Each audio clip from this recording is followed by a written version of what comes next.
What is up, everyone? OJ over here from PlayerEssence, and welcome to my village where you can come get all of your latest Nintendo Switch and gaming news, ninjas. And today we are so close to the launch of the Nintendo Switch. Many people, even out there in the land and not associated with the media, already have or somehow got their kits. People are playing Zelda. Watch out for those spoilers, but this is going to be a truly special day.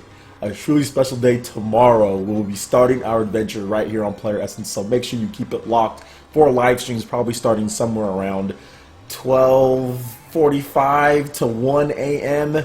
PT Pacific time. So look out for that. Stay up, hang out all night. I'll be playing video games all the way. So yeah, it's going to be freaking awesome. But anyway, let's go ahead and get right into the news, guys. So fast RMX will be less than 1 gigabyte in file size. The masters over there at Shinin Games have once again crafted a beauty, but such small file size.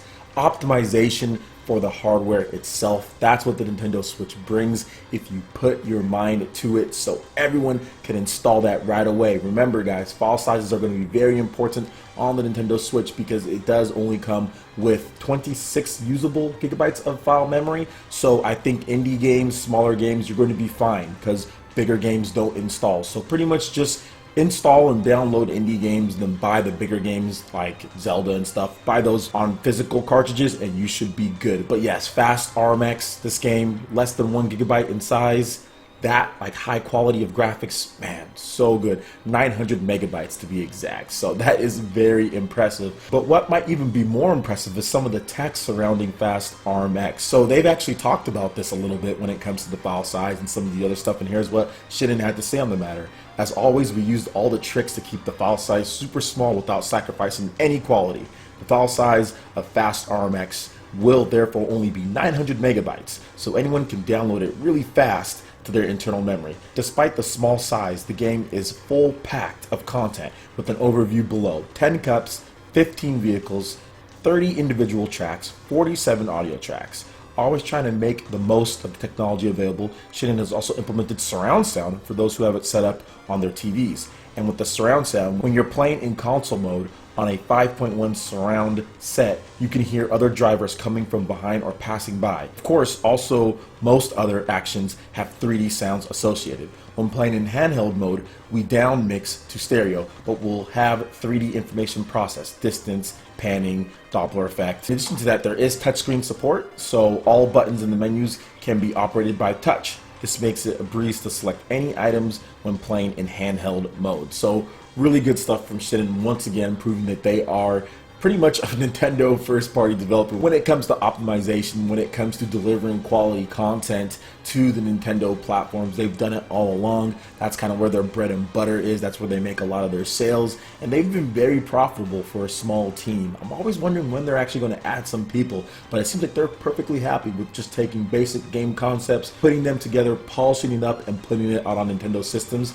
And I think this is probably going to be Shinin's best generation because with the Nintendo Switch and how easy it is to port over from PC and how easy it is to program for, Shinin is going to have a field day with this console. So look forward to actually more games and better games, believe it or not, from Shinin on the Nintendo Switch. Alright, and we got some more information here in the indie game realm. So the MonoGame Framework support has been announced and confirmed for the Nintendo Switch. So MonoGame is a framework that allows devs to create games just like any other engine out there. A number of high-profile indie games actually use this engine. So the first titles, according to Matt Thornton, will be Starfall, Celeste, and Stardew Valley with multiplayer on Nintendo Switch. So having this engine support on the Nintendo Switch is very important to get these games, even if they are indie games. It allows these developers to pretty much take the code over almost one for one, put it on the Nintendo Switch, and get it out quickly. The fact that it is supporting this in addition to many other engines is such a good thing for Nintendo,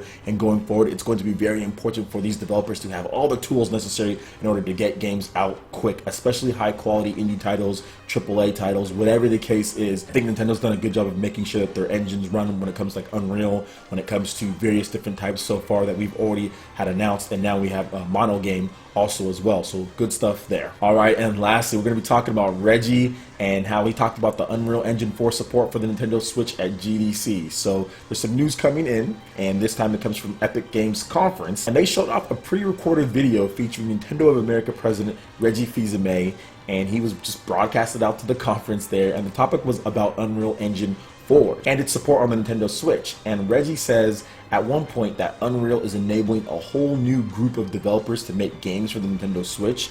And Reggie also spoke about a few unannounced games that will be coming to the Nintendo Switch that are using Unreal Engine 4, plus a few announced ones such as Redout and the Shin Megami Tensei franchise. Plus, like he said, there are more unannounced games that are going to be coming to the system, but he said that developers themselves will speak up when the time is right. And from our perspective, we can't wait. So it's going to be interesting to see what those Unreal Engine 4 games are, because if you've noticed something about Unreal Engine 4, a lot of developers are starting to use it, and the fact that this system, the Nintendo Switch, has that native support, unlike the Wii U, is such a big deal for Nintendo going forward. That's going to be key in making sure that Nintendo gets support from a lot of third-party developers who do use it, and also indie developers who use Unreal Engine 4. It's that flexible of an engine. Indie developers can use it, bigger developers can use it, and Nintendo has done a good job of making sure that their system supports it natively. So it's exciting to see that, and I can't wait to see what other games, as far as the unannounced ones, will be coming to Nintendo Switch with Unreal Engine 4. Alright guys, that wraps it up for this video here. Go ahead and hit that like button if you did like it. Lets me know you guys want more content like this going forward in the future. And subscribe to PlayerEssence for the latest news, reviews, discussions, and more. Thank you so much for watching, and we'll see you guys for the next video. Peace.